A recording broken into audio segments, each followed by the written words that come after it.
honestly, if you do nothing else, just do that. And what's just super interesting to me, and I tell you this all the time, is that I think some people, I don't know what they're thinking. If they're thinking that it's their old school life vests that are hot and uncomfortable and come up under their chin. They're orange. They're orange. I don't know if that's what people have in mind, but my life vest, this is the honest truth, Ted. I tell you this every time. When I come off the water, I forget that I have it on. Yeah. It is that comfortable. And they make life vests so well now that you have full range of movement. They're nice and cool. They're breathable. You don't know that it's on. And even though the state law says that you have to have a life vest on your vessel, what sense does it make to have your life vest push under some bungee on your stand-up paddleboard or kayak? I don't get it. You might as well just not have it. Just put the life vest on.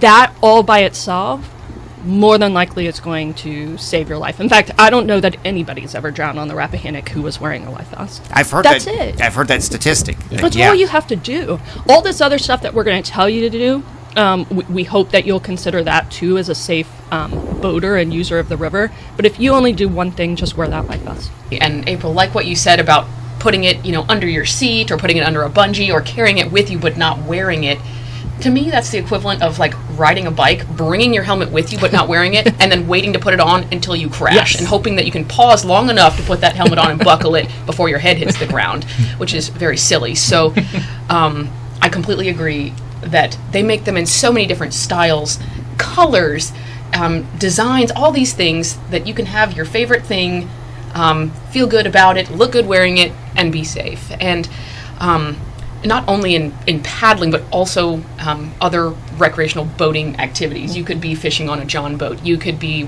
water skiing. You could be doing other things. The tidal section of the RAP is definitely open to other activities too.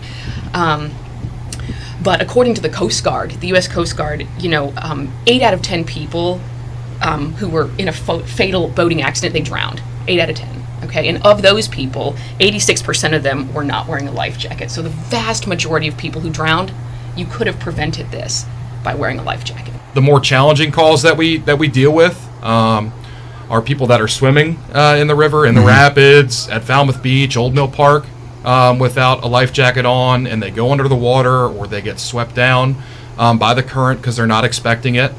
And oftentimes those situations do not play out favorably.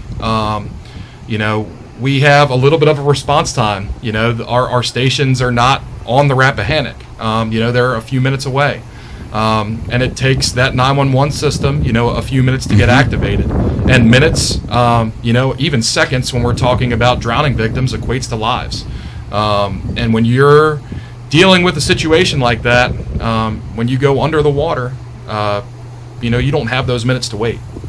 So the way that you can prevent that and give us a better chance of helping you and give us a better chance of making sure that you come out of there safely is by wearing that PFD.